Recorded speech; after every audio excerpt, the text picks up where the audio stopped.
तमाम झारखंड वासियों को इस आगामी विधानसभा चुनाव में हमारे झारखंड विधानसभा चुनाव का बिगुल बज चुका है और सभी राजनीतिक पार्टियां जो है अपने अपने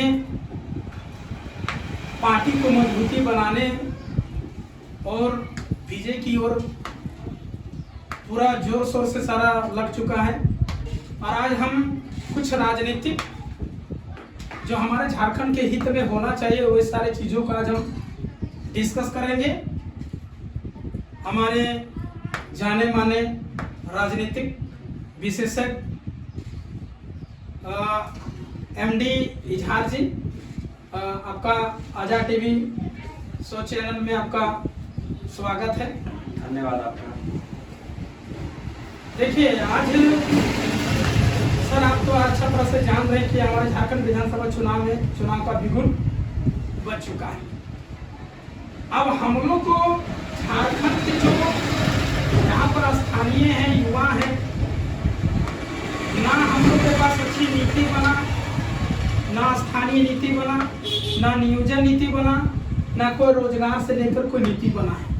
तो सबसे पहला बात है कि मैं आपसे हमारे झारखंड में जो दुर्दशा है रोजगार के बारे में, उस चीज़ के लिए आपसे थोड़ा सा बातें करना चाहते हैं। आप थोड़ा सा रोजगार के विषय में हमारे झारखंड के जो युवा है, जो भटक रहे हैं कहीं न कहीं, बड़े बड़े डिग्री धारक है जो भटक रहे हैं बिना रोजगार के, उसके बारे में आप क्या करना चाहते हैं?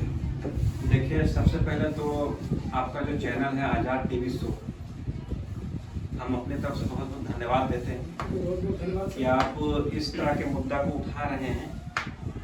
सबसे बड़ी चीज़ ये है कि हम लोग भारत में रहते हैं और भारत एक राज्यों का संघ है। भारत एक राज्यों का संघ है और हर राज्य की एक नियम और नीति है। हर राज्य को ये अधिकार प्राप्त है कि वो अपने हिसाब से अपने राज्य को चलाए। झारखंड 2000 में अलग हुआ है। ये एक बिहार का हिस्सा हुआ करता था। जब झारखंड बिहार का हिस्सा हुआ करता था तो उस समय यहाँ के स्थानीय लोगों को उतना परेशानी नहीं झेलना पड़ता था जितना आज के दौर में झेलना पड़ रहा है। इसका मुख्य कारण ये है सर, इसका मुख्य वजह ये है कि हम लोग जब से राज्य बना है तब से लेकर के अभी तक एक पार्टी विशेष के ऊपर आधारित है कि जेएमएम ऐसा है तो कांग्रेस ऐसा है तो बीजेपी हमारे लिए अच्छा है। हम अपने हित के लिए कभी नहीं सोचे। आपका कौन सा पार्टी अच्छा है? देखिए, हमारे हिसाब से तो जनता जिसको वोट देगा वही पार्टी अच्छा है। तो जनता तो प्रत्येक साल वोट कर रही है। अब सवाल ये उठता है सर, अब सवाल ये उठता है कि आप जिस पार्टी को दीजिए वो पार्टी सत्ता में आने के बाद वो अपने हिसाब से काम करने लगती है। देखिए 24 साल हो गया, बहुत सारा ऐसा बहाली है, जैसे सीजीएल हो गया, एक्साइज कांस्टेबल हो गया, झारखंड आर्ची पुलिस हो गया। बहुत ऐसे रिक्तियां हैं जो 2019 से पेंडिंग पड़ा हुआ है, आज तक वो क्लियर नहीं हुआ है।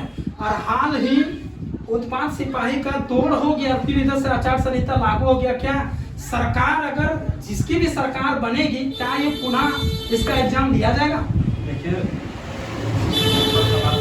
अब जितना भी नियुक्ति है वो तो आने वाला 22-23 नवंबर तक कुछ होने वाला नहीं है। अब आचार संहिता लागू है, सब लोग चुनाव में जाएंगे, चुनाव का प्रचार प्रसार होगा, सभी लोग चुनाव में व्यस्त होगा। अब आने वाला सरकार किसकी बनेगी ये तो हम नहीं बता सकते हैं, लेकिन जिसका भी बनेगा वो फिर 2 महीना टाइम लेगा, उसके बाद ही आपका प्रोसेस आगे जाएगा। अब सीजीएल की बात आप कर रहे हैं, सीजीएल का हम एक साधारण सा उदाहरण आपको दे देते हैं आपके चैनल पर। सीजीएल का जो वैकेंसी आया था ये 2015 की वैकेंसी है। 2015 से लेकर के 2019 के बीच में यहाँ बीजेपी गठबंधन का सरकार रहा है, बीजेपी और आसू का। उन्होंने भी सीजीएल क्लियर नहीं करा पाया। उसके बाद 2019 से लेकर 2024 तक आपका इंडिया अलायंस का सरकार है, ना हेमंत सोरेन करा पाए। तो सवाल ये है कि ना बीजेपी इसको क्लियर करा पाए, ना ये हेमंत सोरेन करा पाए। अब ये जो नियुक्ति मामला जो फंसा है 10 सालों से, इसमें तो युवा बर्बाद हो गए। स्थानीय नीति की जहां तक बात है, हम पूछना चाह रहे हैं कि सीजीएल में 7 लाख स्टूडेंट एग्जाम दिए थे। क्या झारखंड का कोई नियम नीति है या नहीं? नहीं है। हम पूछना चाहते हैं कि माननीय मुख्यमंत्री जी ने बहुत सारी बात कही थी, हम ये करेंगे वो करेंगे, ये सारे मुद्दे आएंगे चुनाव में। जो जिस तरह से चुनाव का रेस बढ़ेगा, ये सारे मुद्दा रहेंगे। ऐसा नहीं कि मुद्दा खत्म हो जाएगा, सवाल तो किया जाएगा। आखिर एग्जाम झारखंड का है, नियुक्ति झारखंड का है, अधिकारी बनेंगे झारखंड के, तो आखिर एग्जाम देने वाले बिहारी क्यों आएंगे, बाहर का क्यों आएंगे? अभी हाल ही में आपको एक हम वीडियो भेजे थे, उसमें इंटरव्यू ले रहे थे। कौन सा एग्जाम का नियुक्ति पत्र मिला था, हमको शायद भूल रहे हैं।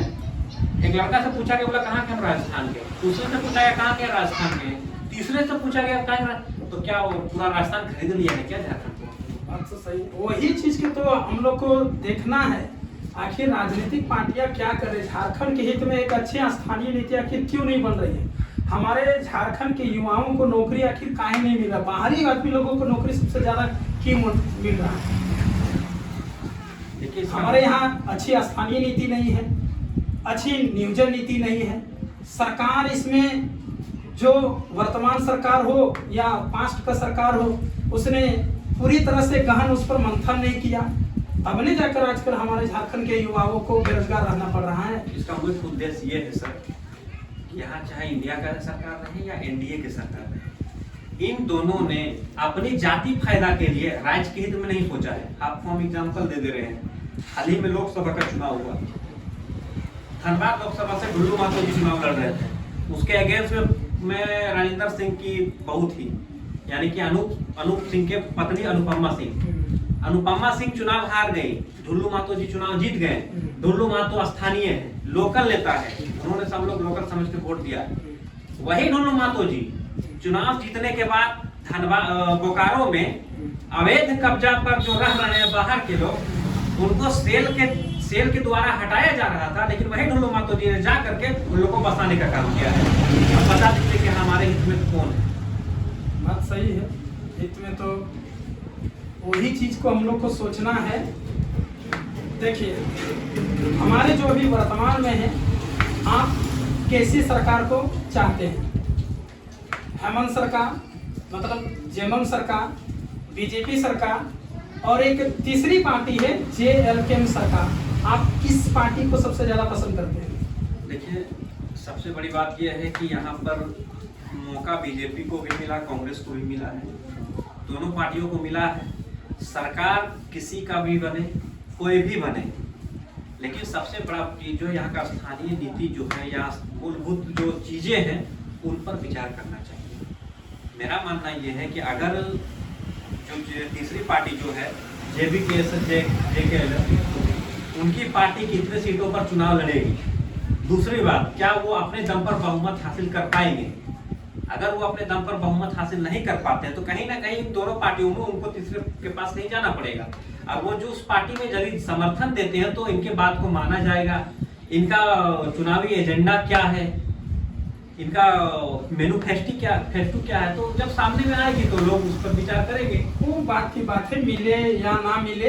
देखिए, जयराम महतो जो है अपना स्वतंत्र रूप से, सभी सुनने में आ रहा है कि 81 में से 65 विधानसभा चुनाव में अपने लड़ रहे हैं, अपने बहुमत हासिल करने के कारण से वो अपना लड़ रहे हैं, अपने सारा कैंडिडेट को उतार रहे हैं। समझिए, जिसकी भी सरकार बने, तो मेरा अंतिम वक्तव्य क्या है कि आप झारखंड के जनता को, झारखंड वासी को मतदान के लिए क्या सूचना देना चाहते हैं? देखिए, हम झारखंड वासियों को तो यही बात कहेंगे कि आपके सामने में जो भी पार्टी के लोग वोट मांगने के लिए आए, आप उनसे 2-3 सवाल जरूर करें। पहला, अगर हम झारखंडी हैं तो हमारे लिए आपने क्या किया?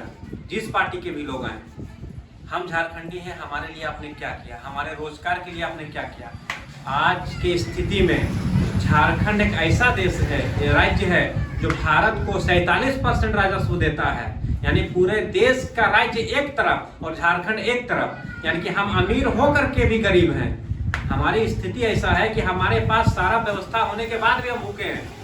तो सबसे बड़ी बात है कि जो भी पार्टी के लोग आपके पास आए, चाहे वो जेबीकेएसएस के लोग रहे, चाहे जेएमएम के रहे, चाहे कांग्रेस, आप सवाल करें आप पूछें उनसे कि आप जो 5 साल आपको मौका मिला था, आपने हमारे लिए क्या किया और आगे आप क्या करेंगे। आप जरूर, आपका सवाल ही आपको मजबूत बनाएगा। हम आपसे यही रिक्वेस्ट करेंगे, हमारा अंतिम वक्तव्य यही रहेगा, आप उनसे सवाल जरूर करें। चलिए, बहुत बहुत धन्यवाद। और झारखंड वासियों को मेरा एक यही सूचना है कि जो भी प्रलोभन, दारू, मौत, मांस में मतदान ना करे, मतदान का सही प्रयोग करे, मतदान को व्यर्थ ना होने दें और झारखंड के हित में सोचे और झारखंड के हित में मतदान करें।